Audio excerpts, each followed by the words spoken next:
The answers to the convention questions that we looked at.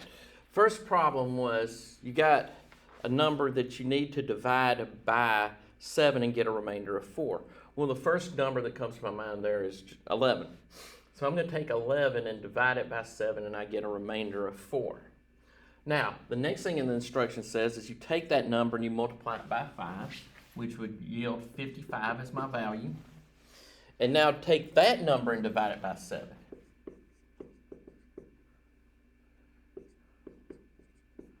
And you get a remainder of 6. The next question we're going to look at says that we have a 3 by 3 by 3 cube and it's painted and then cut into 27 1 by 1 cubes. It says a unit cube is randomly selected and then rolled. What is the probability that the upper face rolled is not painted? Now, you're not caring about whether or not you pick one of the cubes that has one side painted, two side painted, or even three sides painted.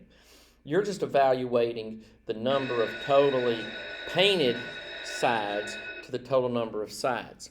So you've got 9 sides on each part of the cube that are painted, multiplied that by 6, and you've got 54 total painted sides. Now, of the cubes, take the 9, multiply it by 27, and you get that there are 6 and multiplied by 27, and you get 162. So 54 painted sides, 162 total sides. Now it says it wants us to know the probability that we get a side that is not painted. So 108 sides are not painted out of the total of 162. And that does reduce down to being 2 to 3. The next question is, when you take 32 factorial as a decimal number, how many zeros are at the end? Well, when you multiply, the only way that you go about getting zeros at the end is you have to have either a 5 grouped with an even number, which I'm going to use 2 for the majority of this part, and you're also dealing with having zeros in there. So 32 factorial is, of course, 32 times 31 times all the way down to 1. So let's think about this. We have a 2 and a 5. That gives us a 0 at the end. Then we jump down to 10. 10 and 10, now we got 2 zeros at the end. Then we get to 12 and 15. That gives us 2 more zeros at the end. Then we get to 20. That gives us a 0 at the end. Another 0. So now we're up to 4 zeros. Now we've got 22 times 25. That gives us 2 zeros at the end, but we're going to come back to this one in just a second. Now we get 30. And now we have 1, 2, 3, 4, 5, 6 zeros at the end. But there's something else happening in here. 25 has 2 factors of 5 in it. So one of the factors of 5 is going to go with 22. The other factor of 5 is going to go over here with this 32. So we end up with 7 zeros at the end. The next question was, how many ways can you arrange the letters in Mississippi so that no 2 P's are together? Well, we're going to do a scenario where we take a permutation of 9 and choosing 9. And we're choosing 9 because M-I-S-S-I, S-S-I, and then jump down to the other I. So we're leaving the P out. So it's not 11 factorial in this case. It's 9 factorial. And of 9 choosing 9, we get 362,880. Now, in words that letters repeat, you take the number of letters that repeat and multiply them together and divide that out, and that's how you come up with the rest of it. So you have 4 S's in here. So we're going to divide by 4 factorial. And then we have 4 i's in here. So we take that and multiply that through, and we get another factorial here. So when we do this arithmetic, we end up with 630. Now, we take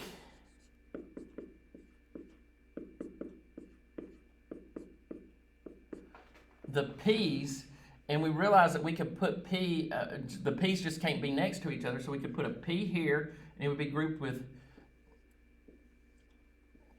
a p in any one of these 10 spots. Then we could choose a p here, and it could be grouped with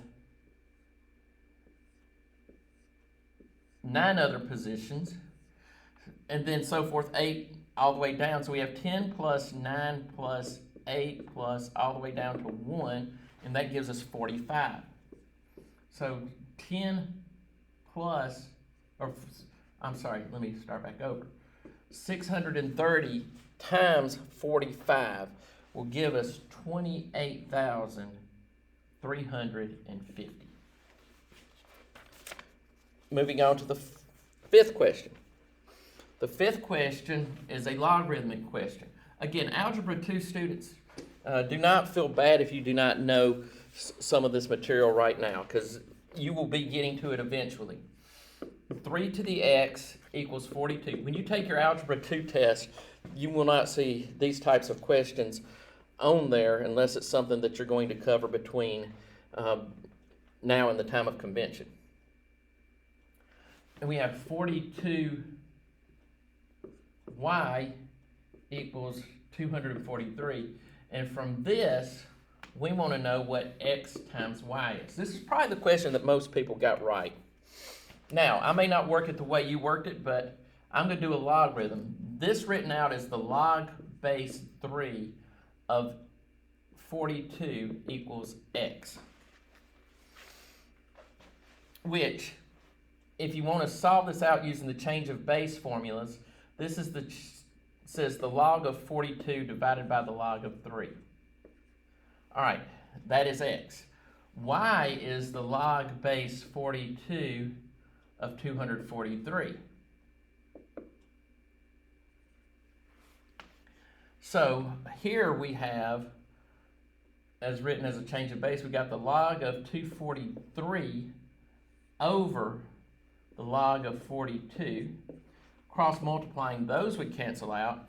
So we have the log of 243 divided by the log of 3, which if you do the reverse of the change of base problem, you get that this is the log base 3 of 243, and that is 5.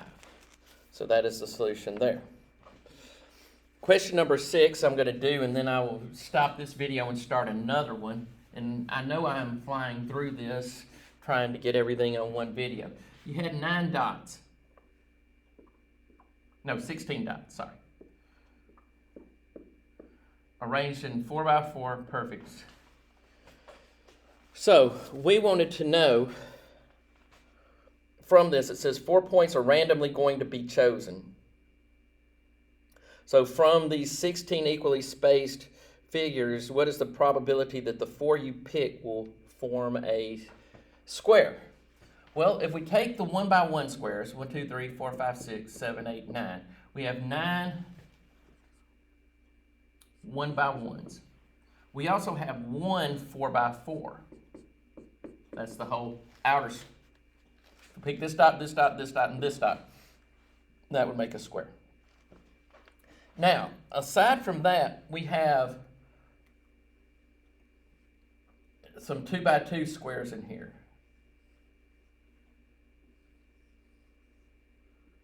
And we end up with 4 2 by 2 squares. So we're going to have 4 2 by 2s.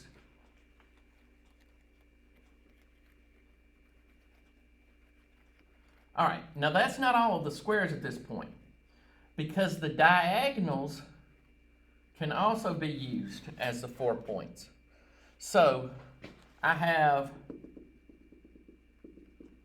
a square here. I have a square here.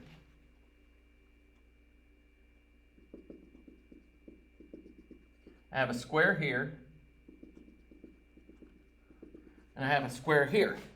So I come up with 4, and I'm going to call this a 2 by 2 diagonal. And again, I don't know if that's the best term to call it because it's not really 2 by 2, but it's a 2 by 2 diagonal is what I'm going to call it. Each length would actually be 1 square root of 2 if each one of these are 1 unit apart. And then we have two more squares inside of that. I have one square that goes from here to here to here to here. I'm going to get off. Okay, here, sorry. To here to here. That would be one square. And then I have another square that would be from here to here to here to here to here. So that's 2 more diagonal squares. And I'm going to call it a 3 by 3 diagonal, just again for lack of a better term. So from here we have 10 and end up with 20 total squares, or 20 total ways that we can pick 4 random points and come up with a square. All right, now we go one past that and we need to know how many total squares there are. Well, this becomes a combination of 16 choosing 4. In other words, we're going to pick 4 random parts. Now, in this case right here, if I pick this point, this point, this point, and this point, that's the same thing as me picking this point, this point, this point, and this point. That's the reason we do this as a combination instead of a permutation. So, of this, we need to do that arithmetic, and I don't have that number written down, the solution of it, but it's 20 divided by a combination of 16 choosing 4. From that, if you do this in your calculator, and there is under the math button on the TI calculator, you go to probability, and then I think the third choice down is a combination. You do 16, then you go to that button, and then you go to 4. Anyway, when we do this arithmetic and reduce it down, we get 1 out of 91.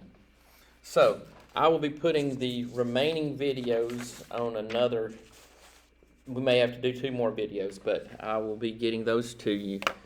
Bye.